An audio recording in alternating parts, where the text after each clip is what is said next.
Have you ever wondered when life started to make sense? To me, it was June 2018.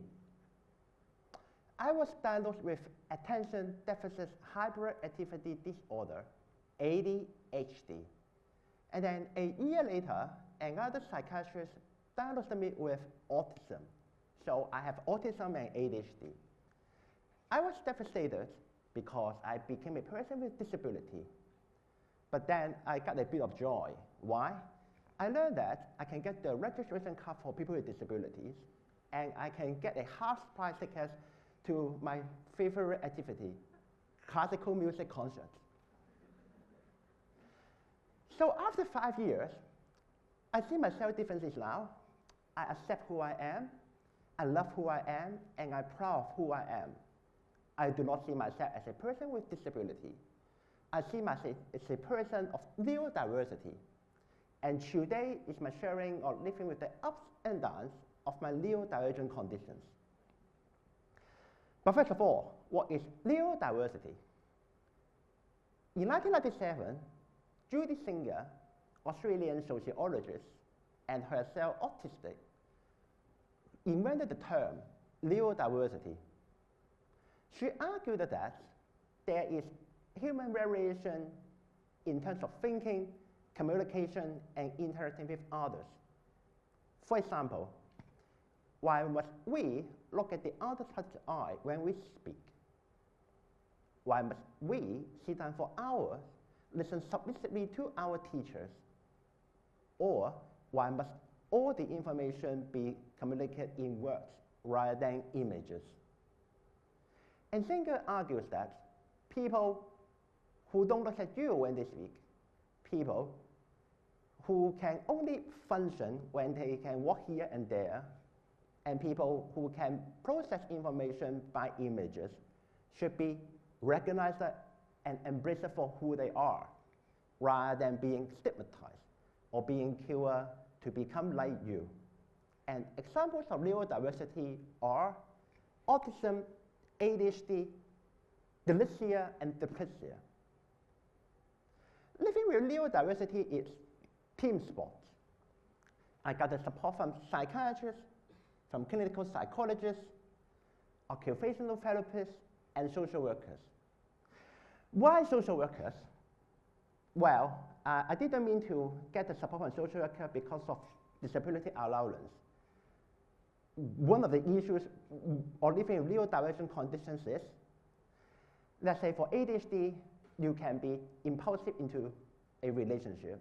Or if you're autism, you can be too overt into a relationship.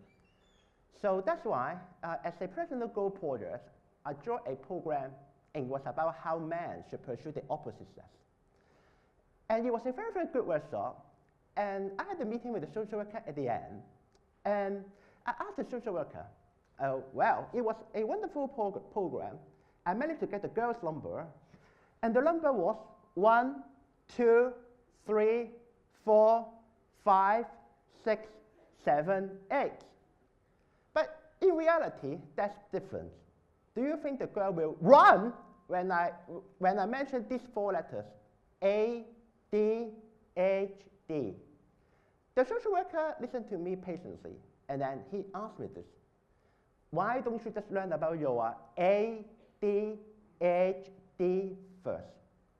Learn about what ADHD means to you, learn about its impact on your life, and then when you tell the girl about what ADHD means to you and the relationships, perhaps she is going to love you even more because you are just honest and you make her feel safe. Well, it turns out that he's right. I should learn more about myself.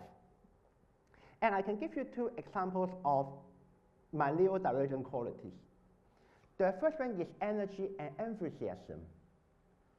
Looking back, if you ask me to sit down for hours, my mind goes blank, and I can be bored to death. However, if I can go here and there, if I can go to new places to meet new people, I feel my life is resurrected. Why? Because when I go to new places, I can find out how they work, I can find out how the office is designed, or when I speak to people, yes, I also need to get the business. But equally important is to build the relationships. and this is what energizes me. I also have the side projects. When I tell people, people say that, well, is it your side projects? And what is my side projects? I like to go to different places to eat. And when I tell this to people, people say, well, it seems that you don't do anything other than eating, eating, and eating. Yes, I love eating, and I like to go to posh restaurants to eat. No matter where I go, I switch on my phone, check the app, and find out any wonderful restaurants. Because dining is more than just a lifestyle. I like to go to great restaurants to learn more about how they work, and this is what I found. First, great restaurants have high team morale. Second, the staff members know the ingredients. They also know the history of different dishes. And one more thing, their toilets are clean. And the second point is hyper-focus. I'm a classical music lover. I love Mahler, Rachmaninoff, Strauss. And I remember that when I first earned my paycheck, I got the paycheck from being a concert critic of Rachmaninoff. I didn't learn anything about classical music. I just emailed to the editor saying that I really want to write something. And then she asked me to come on a local orchestra concert. And I spent 12 hours a day, 6 days a week, listening to Rachmaninoff's Rhapsody on Paganini. And I just wrote the review and I got 400. Yeah, so, and then I realized that when I like something, I'm just completely into it. I can lose track and time. I can even just get by with a glass of water.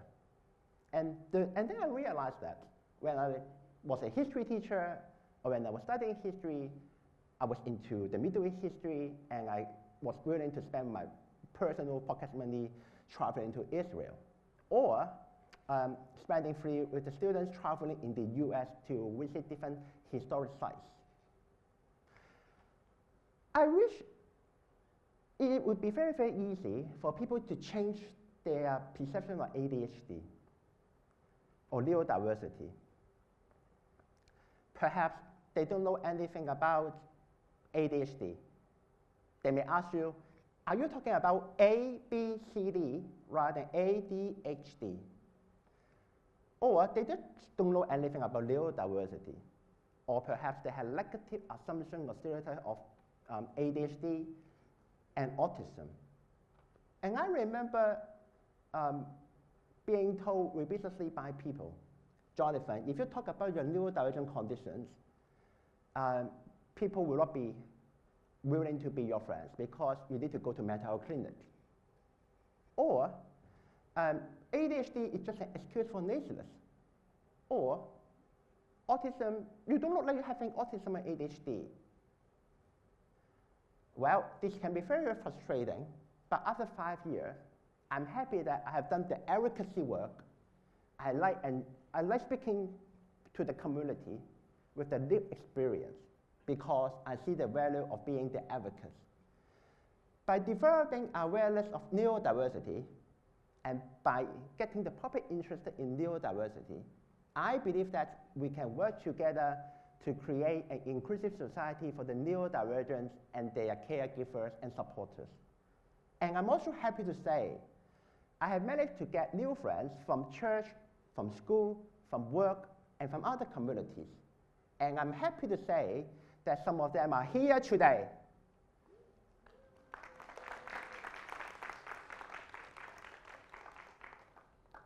All right, let's move on. What if you are neurodivergent? First of all, you are not alone. Globally, around 20% of the population are neurodivergent. And in Hong Kong, the University of Hong Kong conducted a survey a few years ago, estimated that around 6.4 children and adolescents have ADHD. So the chance that there is always someone in your community, he or she is neurodivergent. So you can always find someone who is neurodivergent. So you have buddies, don't worry about it. And second of all is to know your rights. If you don't know your rights, how can you advocate for yourself? When I speak to people, most people do not know that ADHD and autism are under disability discrimination audience. So you get legal protections, and in the unfortunate case, you get discriminated because of your neurodivergent conditions or ADHD and autism. You can file the complaint to Equal Opportunities Commission or seek legal recourse. In education and employment, you can get accommodative support, including extended test time, a quiet room, a flexible timetable. The key point is you need to know what you need. You need to know what support you need to get. And then you also need to get the agreement from the other party. And the last point is hold yourself accountable. What it means to be holding yourself accountable. Let me share this with you. After the sharing, or even from social media, from time to time, I got contacted by people I had never met before. In my unofficial calculation, 10 people have spoken to me, 8 of them being ladies. And when they contacted me, they said this to me. Well, Jonathan, you are so brave. You talk about your autism and ADHD. I wish my former boyfriend were as brave as you. I tried to help him to deal with the ADHD. He just didn't listen to me, finding me just a bossy lady. Unfortunately, we fought against each other, we scolded each other, and then we broke up. Wow, what a sad story it was. So first of all, learn about your neurodivergent conditions. Say for ADHD, yes, ADHDs are known for their enthusiasm, high energy, and creativity. However, undiagnosed ADHDs are more likely to be addicted to alcohol, gambling, pornography, and extramarital affairs. So it's very important to learn more about what triggers your neurodivergent conditions. And as for me, I practice self-compassion. I always know that I'm going to do something great, I always do something bad. However, there's always a room for improvement. The other point is to find allies. Finding allies means sometimes you just need someone to listen to you without any judgment. And the last point is be your advocate. You need to know what works for you and what doesn't work for you. And the last point is know the land and know its rule.